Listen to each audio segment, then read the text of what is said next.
जब सत्ता के गलियारों में जुल्मों का कृत्य निरंतर हो, जब आवेदन के पर्चों पर दंडों का नृत्य निरंतर हो, जब घोटालों पर घोटाले कोई प्रतिबंध नहीं होता, पेपर के आउट हो जाने का धंधा बंद नहीं होता, जब हवा प्रदूषित होती है पर जंगल काटे जाते हो, जब हिंदू मुस्लिम के कंधों पर कट्टे बांधे जाते हो, तब जंतर मंतर से फिर एक आवाज लगानी पड़ती है।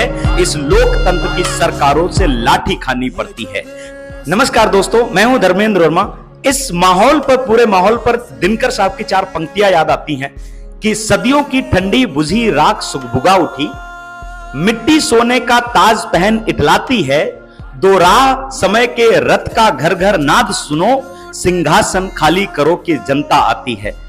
दोस्तों, मुझे सत्ता के पक्ष में या विपक्ष से मतलब नहीं है। सत्ता कौन है, किसकी सरकार है, किसकी नहीं है, मुझे इससे कोई लेना देना नहीं है। किंतु इस देश में शिक्षा व्यवस्था बहुत मजबूत होनी चाहिए, बहुत सुदृढ़ होनी चाहिए।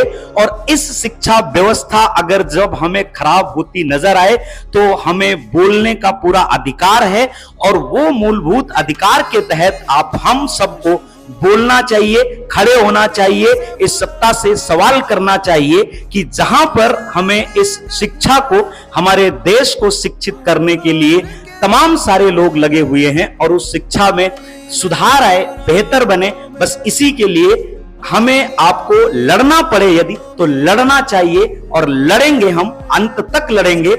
इसी के साथ जय हिंद, जय भारत, वंदे मातरम।